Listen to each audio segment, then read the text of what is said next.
ሲመጣ አገኘኝ። ሲያገኘኝ በደንብ የዛኔ በለጠ ተግባባን፣ በደንብ ተጫወት፣ ጥሩ ጊዜ አሳለፍ። ለ6 ሳምንት ብቻ ነበር የመጣው። እኔ እንዳልኩሽ ምንም ነገር አላውቅም። ከዚህ በፊት የፍቅር ግንኙነት ኖሮኝ የማያውቅም። ስለ ፍቅርም ምንም የማውቀው ነገር የለኝም። ለመጀመሪያ ጊዜ ፍቅር ስሜት ከሱ ጋር ጀመርኩኝ። በእንደዛም ሁኔታ ከ6 ሳምንት በኋላ ካሳለፍን በኋላ ተመልሶ ሄደ።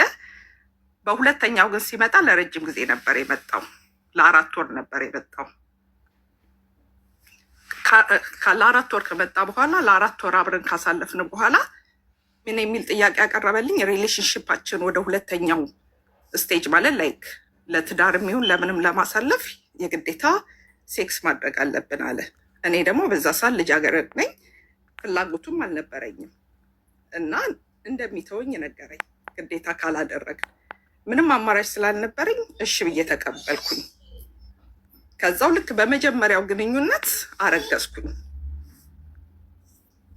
ካረገዝኩኝ በኋላ በጣም ደነገጥኩኝ፣ በጣም እንትን አልኩኝ። ግን እሱ በጣም ነው ደስ ያለው። የሚገርምሽ ነገር በጣም ደስ አለው።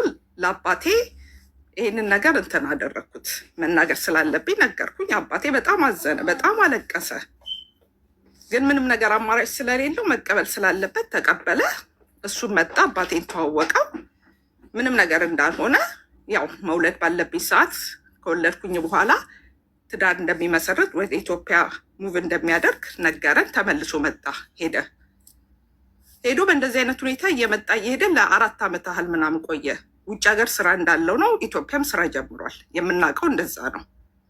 አጋጣሚ የጓደኛዬ ወንድም ኢትዮጵያ ይመጣና ያለውን ነገር ስነግረው ትንሽ ግራ ይገባዋል። እንዴት እዛም እዚህም እያለ እንዴት ይኖራል? ብዙ ጊዜ እንደዚህ አይነት ሰዎች ውጭ ሀገር በእርግጠኝነት ሌላ ህይወት አላቸው ማለት ነው ይላል። ከዛው እኔ በፍጹም፣ ምክንያቱም እኔ በጣም ነው ማምነው፣ በማንኛውም ሰዓት ብደውል አገኘዋለሁ። ኢትዮጵያና ባልኩት ሰዓት ይመጣል። ምንም የሚያጠራጥር ነገር የለውም። ግን ለማንኛውም ብዬ ልጁን ማለት የልጄን አባት ጠየቅኩት። ስጠይቀው በፍጹም ብሎ ነው በቃ እንትን ያደረገው፣ ድርቅ ያለው። ከዛው ምንም እንትን የምለውም ነገር አይለም። በመሀል ላይ ሆኜ በቃ ሁኔታዎች የበለጠ እንቅልፍ ነሳኝ። የሆነ ያ ልጅ ካለኝ በኋላ ነገሮችን የሆነ እየተገለጹልኝ መጡ። ማይሆን ነገር ነው በማለት አናገርኩት ድጋሚ። በቃ እርግጠኛ ሆኜ በደንብ ኢንፎርሜሽን እንዳለኝ ያወቅኩት ነገር እንዳለ ሆኜ ነው ያናገርኩት። ስነግረው መጨረሻ ላይ አመነልኝ። አንድ ልጅ እንዳለው ኖ፣ አንድ ልጅ አይደለም ያለክ የሰማሁት 2 ልጅ ነው ያለክ አልኩት። ከዛው አዎ 2 ልጅ አለው፣ ከልጄ እናት ጋር ተለያይተናል፣ ለልጆቼ ስል ግን አንድ ቤት ነው የምንኖረው ብሎ አሳመነኝ። በቃ ከእሷ ጋር እንደማይፈልግ ምንም ነገር እንደሌለው እንዳቆሙ ነው እንትን ያለኝ። ምንም አማራጭ ስለሌለኝ ተቀበልኩኝ። ተመልሶ መጣ ኢትዮጵያ። መልሶ ሲመጣ በፍጹም ከእሷ ጋር ምንም ሌላ አንድ ከሱ የባሰ ሌላ ውሸታም ጓደኛውን ይዞብኝ ነው የመጣው። እሱም አሳመነኝ። እኔ እዛ ጊዜ ብዙ ማቹርድ አይደለውም እድሜን። እንደገና እንዳልኩሽ እህት የለኝ፣ ወንድም የለኝ፣ አክስት የለኝ። ከአባቴ ጋር ብቻ ነው የምኖረው እና ይህንን ነገር ደግሞ ለአባቴ ይሄ ነው ብዬ እንትን ማለት አልችልም፣ መናገር አልችልም። እንደዛ ሆነ። ተቀበልኩት፣ አመንኩት፣ ኮምፕሊትሊ አመንኩት። እውነት ነው ብዬ ተለያይቷል። ለልጆቹ ሲል ነው የሚኖረው። ሚስቱ እንደሌለች፣ ሚስቱ አለች ግን ከእሷ ጋር ምንም ነገር የላቸውም። ያው ልጆቿ 18 እስኪሞላቸው ድረስ ነው ከእሷ ጋር የተቀመጥኩት ነው ያለው። መጨረሻ ላይ እሺ ተባለ። መጣ፣ ቀጠልን ህይወታችንን እና አንድ ቤት መኖር አለብን አለ። ይህንን ሁላ ነገር ሲለኝ በቃ እርግጠኛ ከእሷ ጋር ምንም ነገር ስለሌለው እሷንም አሳውቂያታለሁ ልጅ እንዳለኝ ጓደኛ እንዳለኝ አለ። አንድ ቤት ነው መኖር ያለብን። ስለዚህ ይህ ነገር ከመሆኑ በፊት አንድ ልጅ መድገም አለብን የበለጠ ትዳራችንን ለማጥበቅ ብሎ እንደገና አሳመነኝ። ከዛው እሺ ብዬ እንትን አልኩኝ። 2ኛ ልጄን አረገዝኩኝ። በጣም በቃ በጭንቅላቴን የተጫወተው። በጣምም እወደዋለሁ፣ መለያየትም እፈራለሁ። ፍቅር ለመጀመሪያ ጊዜ ነው ህይወቴ ውስጥ እንትን ያለው። 2ኛ ልጄን እንደወለድኩኝ እህቱ አፈላልጋኝ፣ ሰማኔንን ነገር አፈላልጋኝ ትመጣለች። ካሉበት ሀገር መታ ታገኘኛለች። ይሄ ነገር እንዴት ነው? ልጁ ትዳሩ እየተናጋ ነው በአንቺ ምክንያት እና ያለውን ነገር እነሱ የሚያውቁት እኔ በቃ በሌላ መንገድ እንደቀረብኩት ለገንዘብ ብዬ ለጥቅም ብዬ እንጂ እኔ ተታልዬ እንደሆነ በፍጹም እንትን አላሉ። እና ከልጅቷ ጋር አብረው ነው የሚኖሩት። ሚስቱ በዚህ ምክንያት ሚስቱ በሽተኛ ካንሰር በሽተኛ ናት ያሉበት ሀገር። እና ይሄኛውን ጉድ እንዳለ ተሸክሜ አባቴ ይህንን ነገር ቢሰማ የልብ በሽተኛ ነው አባቴ ይሞትብኛል ተወኝ ስለው እሱ ደግሞ በፍጹም ሊተወኝ አልቻለም። እየተከታተለ ያስፈራራኛል። ልጆችን ፓስፖርት አውጥቶላቸዋል። ልጆችሽን ወስዳቸዋል ይለኛል፣ ቀማሻለ ይለኛል። ምን ማድረግ እንዳለብኝ አላቅም። ጓደኛ የለኝም። ከጓደኞቼ ጋር ሁላ አቆራርጦኛል። በቃ ቤት ውስጥ ቁጭ ብዬ እሱን ብቻ ነው የምጠብቀው። የመጨረሻ የስነ ልቦና ጉዳት ደርሶብኛል። በጣም ጭንቀት ላይ ነኝ ያለሁት። ሰው አላገኝ፣ ከሰው ጋር አላወራም። እና እርጅኝ፣ ምንድን ነው ማድረግ ያለብኝ? አባቴን ብነግር አባቴ ይሸሽገኛል። ማድረግ ያለበትን ነገር ሁላ ያደርግልኛል። ግን እሱን ማዋረድ፣ እሱን ማሸማቀቅ ከራሴ በላይ የእሱ ነገር ነው በጣም እያሳሰበኛለሁ። እንደገና በዚህ ጎን ደግሞ ልጄ ትምህርት ቤት ትልቋ ልጄ ትምህርት ቤት ሄዳ እስክትመጣ በጣም በከፍተኛ በቃ ከትምህርት ቤት መጥቶ የሚወስድብኝ ነው የሚመስለኝ። ፓስፖርታቸው እጄ ላይ የለም። ኤኒታይም ሊወስዳቸው ይችላል። ታውቂዋለሽ የኢትዮጵያን ሕግ። እና ምንድን ነው መሆን ያለብኝ? ምንድን ነው ማድረግ ያለብኝ? አቡዬ እባክሽ ንገሪኝ፣ የሆነ ነገር በይኝ። በጣም ከባድ ነው። ልጆችሽ ስንት ዓመት እና ስንት ዓመት ናቸው? ትልቋ 7 ዓመቷ ነው። ትንሹ ገና ህፃን ነው፣ 2 ዓመቱ ነው። ገና ልጆች ናቸው። ሁለቱም የአሜሪካን ፓስፖርት ነው ያላቸው? አዎ። ስለዚህ አንቺና እሱ አሁን ጸብ ላይ ናችሁ? ጸብ ላይ ነን። ያስፈራራኛል። አንዴ ወስድብሻለሁ ይለኛል፣ አንዴ ከኔ ጋር አብረሽ ኑሪ ይለኛል። እዛ ጋር ያለችው ልጅ በሽተኛ ናት፣ ኪሞ እየወሰደች ናት። እህቷ እንደነገረችኝ ኪሞ ላይ እንደሆነች ነው። እሷን እዛ አስቀምጧት። በቃ በጣም እኔ የሰውን ትዳር ለማፍረስ በፍጹም ነው የማልፈልገው። እኔ እንደዚህ አይነት ነገር ላይ መሆኑን ባቅ ራሱ ሲጀምር አልገባበትም። እንደዚህ አይነት በቃ እሱ ልጅነቴን ተጠቅሞ የህይወት ግንዛቤ በጣም ትንሽ እንደሆነ ገምቶ ነው እንደዚህ አይነት። ያለ እናት ፍቃድ ግን ልጅ መውሰድ ይቻላል? ይሄን ነገር የህግ ባለሙያ ማማከር አለብሽ። ያለ እናት ፍቃድ ልጆቹን ይዞ መሄድ ይችላል? ኢትዮጵያ እንደዚህ የሚባል ነገር የለም። እንዴ ጥሩ ጠበቃ፣ ጥሩ የህግ ባለሙያ አሪፍ ካገኘሽ ሊከላከልልሽ ይችላል። እስኪ እሱን እንጠይቅልሻለን። ግን ማለት ነው ላይክ አንቺ መጀመሪያ ካላረገዝሽ፣ በእርግጥ አብዛኛው ዲያስፖራ ብዙ ታሪክ ሰምተናል። እንደዚህ አይነት ታሪኮች እዚህ ቤት በጣም ብዙ ሰው ምንድን ነው የሚሉት? መጀመሪያ ካላረገዝሽ አንቺ እኔን የፈለግሽኝ ለእንትን ብቻ ነው ላይክ አሜሪካ እንደወስደሽ ብቻ ነው የምትፈልጊው እንጂ የእውነት ወደሽኝ ከሆነ ታረግዥልኛለሽ ይላሉ።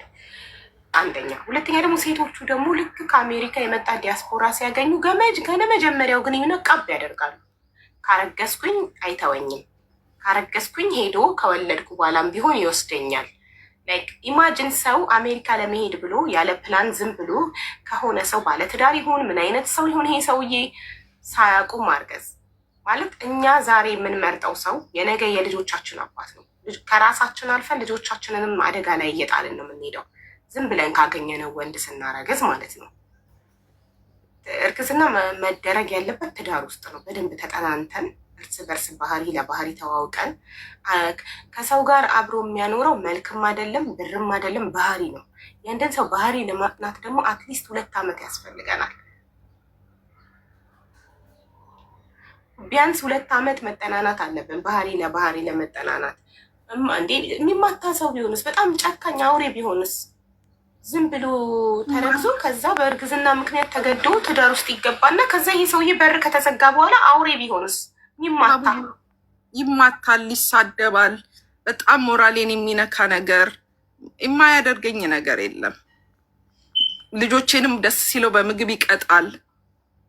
ታዲያ ይሄ እኮ ሜንታሊ እኮ ጤነኛ ሰው አይደለም እኮ ማለት ነው። የገዛ ልጅ በምግብ የሚቀጣ ጤነኛ ያስፈልገዋል። ልጄን 2 ዓመቱንም ልጄ ሳይቀር ይመታል፣ ትልቋን ይመታል፣ እኔን ይመታል። ወደ አባቴ ጋር እንዳልመለስ በቃ የአባቴ ሞራል ነው፣ በቃ የአባቴ ነገር ነው በጣም የሚያስጨንቀኝ። አባቴ ለእኔ የሚያንስ ሰው አይደለም፣ ለእኔም ለልጆቼም የማያንስ ሰው ነው። ግን በቃ ስልክ ከሰው ጋር ማውራት አልችልም። ስልኬን ሁሌ ከቴሌ ያስወጣብኛል። ያወራሁትን ምን ቴክስቱን በቃ ምንም ከፍተኛ ቁጥጥር ካሜራ ሁላ አድርጓል። አሁን ተደብቄ ነው ሽንት ቤት ውስጥ ነው እንትን የምለው። ሳሎን ካሜራ አለ፣ መኝታ ቤት ካሜራ አለ። እስር ቤት የቁም እስር ውስጥ ነኝ ያለሁት። ከቤት መውጣት አልችልም። እሺ ለምን ለህግ አካላት አታመለክችም? ማን ሞክሬያለሁ። ከዚህ ቤት ምንም ያመለከትኩበት እንትን እሱ ያስከታትለኛል። በሰው የሰማ ቀን በሱ ማይሸነገል በገንዘብ ማይሸነገል ጠበቃ በር ላይ ሰው አለ። 24 ሰዓት የሚጠብቀኝ አለ። ታች የምንኖርበት ቢልዲንግ ላይ የትም በቃ ልጄን ለመቀበል ከመኪና ስትወርድ ልጄን ለመቀበል ብቻ ነው መውጣት የምችለው። ማንም ሰው ቤቴ መግባት አይችልም። ከቤቴ መውጣት አይችልም በምንም አይነት መንገድ። እሺ በስልክ ጠበቃ ላገናኝሽ እና እኔ በስልክ አውሪ ከጠበቃው ጋር።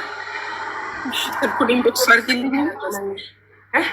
አሁን እኮ ስልኩን እኮ ይኸውልሽ፣ ስልኬን ከማንም የተለየ ቁጥር ካለ ያንን ቁጥር ማን ነው ብሎ ነው እንትን የሚያደርገኝ። በጣም ከፍተኛ ዱላ ነው በቃ የሚደርስብኝ ሀቡዬ። እሱ እዚህ ሀገር ሳይኖር ቀኑን ሙሉ የሚጠብቀኝ ሰው አለ። እሱ በመጣ ቁጥር በቃ እዚህ ሀገር መቼ እንደሚመጣ አላቅም፣ መቼ እንደሚሄድ አላቅም። ማሪ ታዲያ አንቺ አሁን እኮ አንቺ ካልፈቀድሽ እኮ ማንም ሰው ከዚህ ችግር ሊያወጣሽ አይችልም።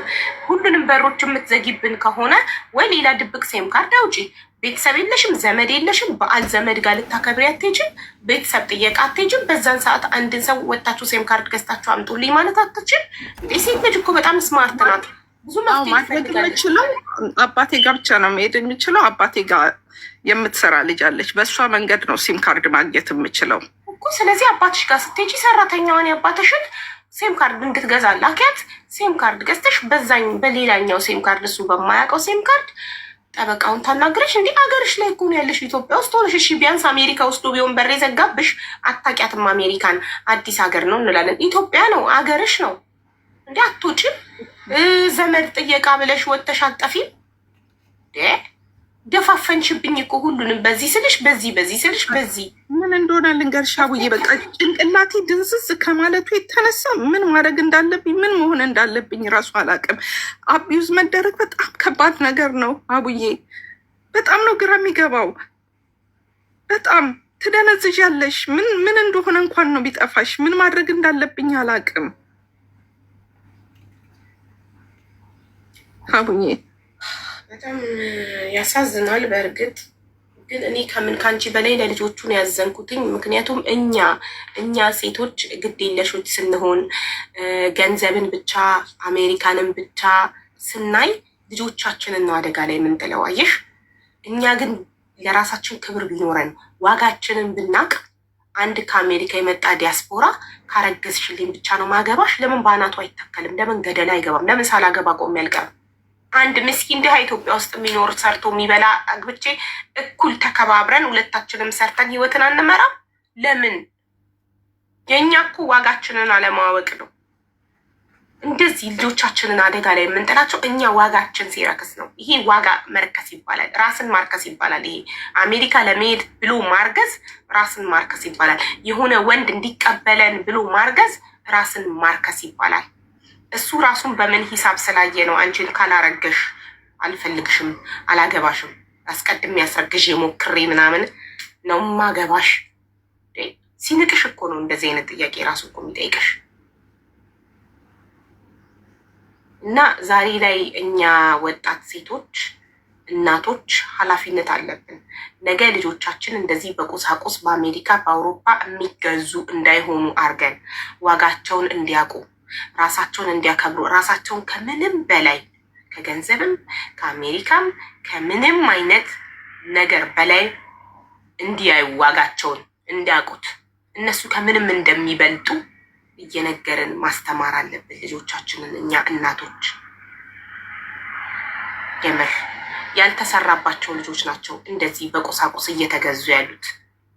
ወንድ ልጅ ሲንቅሽ ነው እንደዚህ የሚልሽ። ወንድ ልጅ ጥቅመኛ መሆንሽን ሲያቅ ቁሳቁስ ፈልገሽ እንደመጣሽ አሜሪካ መሄድ ፈልገሽ አውሮፓ እንዲወስድሽ ፈልገሽ እንደቀረብሹ ሲያቅ ነው ሚንቅሽና እንደዚህ አይነት ጥያቄዎች የሚጠይቅሽ። እና ሴቶች እባካችሁ ክብራችሁን ጠብቁ። ራስሽን ካላከበርሽ ወንድ ልጅ ሊያከብርሽ አይችልም በፍጹም። ለራስሽ ያለሽን ክብር አይቶ ነው የሚያከብርሽ። ለራስሽ ያለሽን ክብር አይቶ ክብርሽን ለመንካት ይፈራል። አንቺ ራስሽን እንደዚህ ያከበርሽ እሱ እንዴት ደፍሮ ክብርሽን ይነካል? አይችልም። ማንም ሰው እኛ ካልፈቀድንለት ዝቅ ካላልንለት አናታችን ላይ አይወጣም። እና አሁን ይህ ነገር መፍትሄው እኔ ከፈለግሽ ጠበቃ ላገናኝሽ ቁጥርሽን ስጪኝ። ሁለተኛ ነገር ደግሞ አካላት አመልክሽና ልጆችሽን አድኝ። እሺ አቡዬ ቁጥርሽን ላኪ ለሞዴሬተሬ እና ዋትሳፕ ላይ እሰጥሻለሁ የጠበቃውን ቁጥር። የቷ ናት ሞዴሬተር? ባያስገባልሽ